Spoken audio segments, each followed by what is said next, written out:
Ramla Ali is the boxing champion redefining beauty.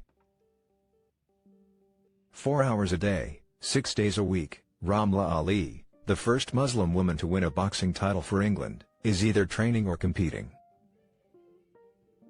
Gloves on, sweat dripping, hair pulled tightly into braids, half my pictures, on social media, are just of me looking like a mess in the gym, she said.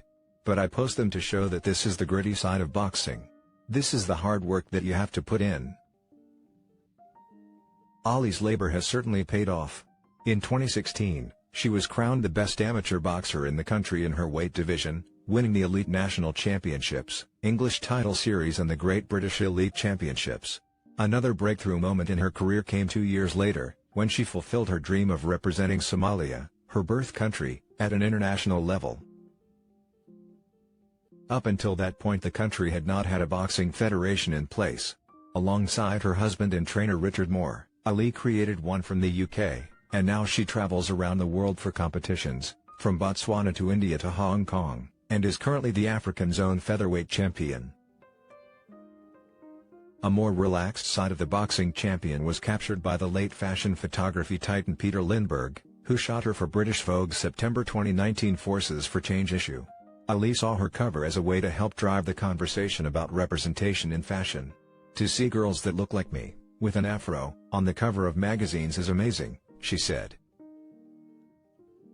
Another highlight was her conversation with the issue's guest editor, Meghan Markle, who was charged with picking the issue's cover stars. There were 15 in total, including actress and LGBTQ advocate Laverne Cox, New Zealand Prime Minister Jacinda Ardern, actress Gemma Chan and activist Sinead Burke.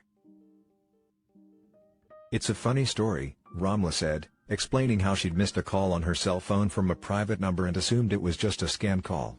When she got a call from the same number, she ignored it. "Then the third time, I thought, it's probably my mom. I answered and the caller said, 'Hi, it's Meghan.'" Ali said. "We had a lovely chat. She is the sweetest person. Everything that came out of her mouth was very genuine." Ali arrived to the UK as a war refugee. As a result, she doesn't know her exact date of birth. Her family had fled Somalia in the early 1990s, after her eldest brother, who was just 9 at the time, died as a result of a grenade being thrown into their front garden as they played. Fearing for their lives, the family fled Mogadishu via crowded boat to Kenya, before finally settling in London. Ramla struggled to adjust to her new life at first. Teased for weight she had put on as tween, Ali took up boxing to knock it back down, but kept the activity a secret from her family for over a decade. Her mother, now her #1 fan, she said, considered it immodest for women to play sports. "When you come from an African household, education is key." When Ali first entered her local gym in East Ham, London, age 13, she had to wait up to 40 minutes to use the changing rooms, as there were no facilities for women. "I was the only girl there," she recalled. Looking back on her childhood understanding of beauty, Ali explained how influential television had been in creating ideals. "When I was in year 6, around 10 years old, I ruined my hair, treating it," she said. "All I wanted was straight hair because that's all I saw on TV. Now I just embrace my natural hair."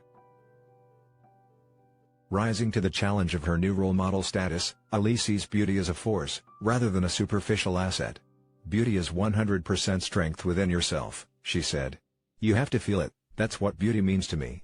There are so many pretty women out there, but if you don't feel like a beautiful person inside then you've gone from a 10 to a 2. As cheesy as it sounds, I truly believe that." Today, she has her sights set on the 2020 Olympic Games in Tokyo, but this hasn't stopped her from finding time to volunteer. "One day a week she teaches self-defense classes to predominantly hijab-wearing women," she said, "between the ages of 20 to 40, in South London. It's a safe space for them, free of men. It's not a boxercise class. I'm teaching them how to box. They love that," Ali added. "Some of the girls have said they actually feel safer walking by themselves, so I think I've done my job properly."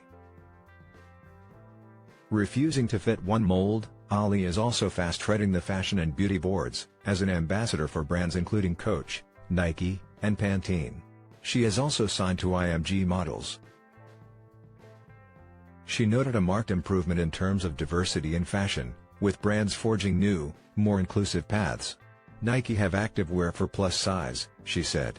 Anyone can look good when going to the gym. As long as you're healthy, you can be any size you want to be. Her message about self-love and showing respect for others is something she hopes speaks to her young fans. She has nearly 40,000 followers on Instagram. A girl might be really happy posting a photo of herself wearing a sports bra and hot pants. Let her do that, she said. You don't need to comment, "What would your mother think?" It makes people feel ashamed of their body. Let her feel comfortable. Ramla believes that Instagram can be a positive tool for building communities and sharing ideas about beauty from new perspectives. By way of example, one of her biggest sources of inspiration on the platform is tennis star Serena Williams.